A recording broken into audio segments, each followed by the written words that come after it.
सप्तविंशः सर्गः त्रिजटा स्वप्नः इत्युक्ताः सीतया घोरा राक्षस्य क्रोधमूर्छिताः काश्चिज्जग्मुस्तदा ख्यातुम् रावणस्य तरस्विनः ततः सीतामुपागम्य राक्षस्यो घोरदर्शनाः पुनः परुषमेखार्थम् अनर्थार्थमथाब्रुवन् अद्येदानीं तवानार्ये सीते पापविनिश्चये राक्षस्यो भक्षयिष्यामो मांसमेतद्यथा सुखम् सीतां ताभिरनार्याभिः दृष्ट्वा सन्तर्जितां तदा राक्षसी त्रिजटा वृद्धा प्रबुद्धा वाक्यमब्रवीत् आत्मानं खादता नार्या न सीतां भक्षयिष्यथा जनकस्य सुतामिष्टां स्नुषां दशरथस्य च स्वप्नो ह्यद्य मया दृष्टो दारुणो रोमहर्षणः राक्षसानामभावाय भर्तुरस्याजयाय च एवमुक्तास्त्रिजटया राक्षस्य क्रोधमूर्छिताः सर्वा एवाब्रुवन् भीताः त्रिजटां तामिदं वचः कथयस्व त्वया दृष्टः स्वप्नोऽयं कीदृशो निशि तासां तु वचनं श्रुत्वा राक्षसीनां मुखाच्युतम् उवाच वचनं काले त्रिजटा स्वप्नसंश्रितम् गजदन्तमयीं दिव्यां शिबिकामन्तरिक्षगाम् युक्तां हंससहस्रेण स्वयमास्थाय राघवः शुक्लमाल्याम्बरधरो लक्ष्मणेन सहागतः स्वप्ने चाद्य मया दृष्टा सीता शुक्लाम्बरावृता सागरेण परिक्षिप्तं श्वेतं पर्वतमास्थिता रामेण सङ्गता सीता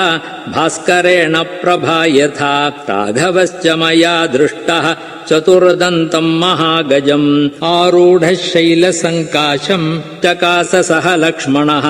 ततस्तो नरशार्दूलो दीप्यमानौ स्वतेजसा शुक्लमाल्याम्बरधरौ जानकीं पर्युपस्थितौ ततस्तस्य नगस्याग्रे ह्याकाशस्तस्य दन्तिनः भर्त्रा परिगृहीतस्य जानकी स्कन्दमाश्रिता भर्तुरङ्कात् समुत्पत्य ततः कमललोचना चन्द्रसूर्यौ मया दृष्टौ पाणिना परिमार्जति ततस्ताभ्यां कुमाराभ्याम् आस्थितः स गजोत्तमः सीतया च विशालाक्ष्या लङ्काया उपरि स्थितः पाण्डरर्षभयुक्तेन रथेनाष्टयुजा स्वयम् इहोपयातः काकुत्स्थः सीतया सह भार्यया लक्ष्मणेन सह भ्रात्रा विमाने पुष्पके स्थितः शुक्लमाल्याम्बरधरो लक्ष्मणेन समागतः आरुह्य पुष्पकं दिव्यं विमानं सूर्यसन्निभम् उत्तरां दिशमालोक्य जगाम पुरुषोत्तमः साण्डं त्रिभुवनं भीमं सर्वतः सचराचरम् एवं स्वप्ने मया दृष्टो रामो विष्णुपराक्रमः लक्ष्मणेन सह भ्रात्रा सीतया सह राघवः न हि रामो महातेजाः शक्यो जेतुम् सुरासुरैः राक्षसैर्वापि चान्यैर्वा स्वर्गः पापजनैरिव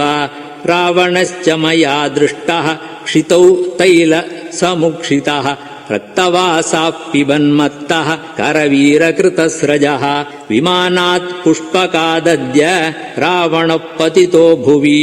कृष्यमाणस्त्रिया दृष्टो मुण्डकृष्णाम्बरः पुनः रथेन खरयुक्तेन रक्तमाल्यानुलेपनः पिबंस्तैलं हसन् नृत्यन् भ्रान्तचित्ताकुलेन्द्रियः गर्दभेन ययौ शीघ्रं दक्षिणां दिशमास्थितः पुनरेव मया दृष्टो रावणो राक्षसेश्वरः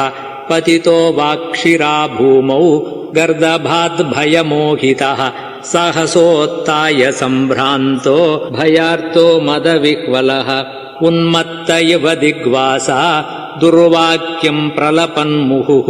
दुर्गन्धम् दुःसहम् घोरम् तिमिरम् नरकोपमम् मलपङ्कम् प्रविश्यासु मग्नस्तत्र स रावणः कण्ठे बद्ध्वा दशग्रीवम् प्रमदा रक्तवासिनी काली कर्दमलिप्ताङ्गी दिशम् याम्याम् प्रकर्षति एवम् तत्र मया दृष्टः कुम्भकर्णो निशाचरः रावणस्य सुताः सर्वे मुण्डास्तैलसमुक्षिताः वराहेण दशग्रीवः शिंशुमारेण चेन्द्रजित् उष्ट्रेण कुम्भकर्णश्च प्रयातो दक्षिणाम् दिशम् एकस्तत्र मया दृष्टः श्वेतच्छत्रो विभीषणः शुक्लमाल्याम्बरधरः शुक्लगन्धानुलेपनः शङ्खदुन्दुभिर्निर्घोषैः नृत्यगीतैरलङ्कृतः आरुह्य शैलसङ्काशम् मेघस्तनितनिस्वनम् चतुर्दन्तम् गजम् दिव्यम् आस्ते तत्र विभीषणः चतुर्भिः सचिवैः सार्धम् वैहाय समुपस्थितः समाजश्च मया दृष्टो गीतवादित्रनिस्वनः पिबताम् रक्तमाल्यानाम् रक्षसाम् रक्तवाससाम् लङ्का चेयम् पुरी रम्या सवाजिरथकुञ्जरा सागरे पतिता दृष्टा भग्नगोपुरतोरणा लङ्का दृष्टा मया स्वप्ने रावणेनाभिरक्षिता दग्धा रामस्य दूतेन वानरेण तरस्विना पीत्वा तैलम् प्रनृत्ताश्च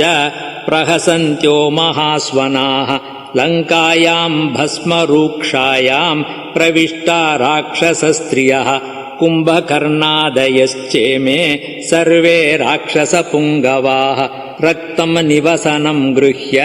प्रविष्टा गोमयह्रदे अपगच्छत नश्यध्वम् सीतामापस राघवः घातयेत् परमामर्षि सर्वैः सार्धम् हि राक्षसैः प्रियाम् बहुमताम् भार्याम् वनवासमनुव्रताम् भर्त्सिताम् तर्जिताम् वापि नानुमंस्यति राघवः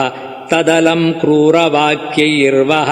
सान्त्वमेवाभिधीयताम् अभियाचाम वैदेहीम् एतद्धि मम रोचते यस्यामेवम् विधः स्वप्नो दुःखितायाम् प्रदृश्यते सा दुःखैर्विविधैर्मुक्ता प्रियम् प्राप्नोत्यनुत्तमम् भर्त्सितामपि याचध्वम् राक्षस्य किम् विवक्षया राघवाद्धिभयम् घोरम् राक्षसानामुपस्थितम् प्रणिपातप्रसन्ना हि मैथिली जनकात्मजा अलमेषा परित्रातुम् राक्षसीर्महतो भयात् अपि चास्या विशालाक्ष्या न किञ्चिदुपलक्षये विरूपमपि चाङ्गेषु सुसूक्ष्ममपि लक्षणम् छाया वैगुण्यमात्रम् तु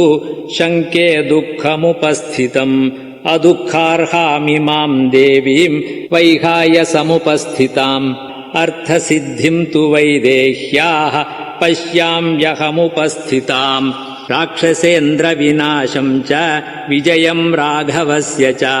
निमित्तभूतमेतत्तु श्रोतुमस्यामहत्प्रियम् दृश्यते च स्फुरच्चक्षुः पद्मपत्रमिवायतम् ईशच्च हृषितो वास्या दक्षिणायाह्य दक्षिणः अकस्मादेव वैदेह्या बाहुरेकप्रकम्पते करेणुहस्तप्रतिमः सव्यश्चोरुरनुत्तमः वेपमानः सूचयति राघवम् पुरतस्थितम् पक्षी च शाखानिलयप्रहृष्टः पुनः पुनश्चोत्तमसान्त्ववादी सुस्वागताम् वाचमुदीरयाणः पुनः पुनश्चोदयतीव हृष्टः ततः सा ह्रीमती बाला भर्तुर्विजयहर्षिता अवोचद्यदि तत्तथ्यम् भवेयम् शरणम् हि वः इत्यार्षे श्रीमद् रामायणे वाल्मीकीये आदिकाव्ये 24 सहस्रिकायाम् संहितायाम् सुन्दरकाण्डे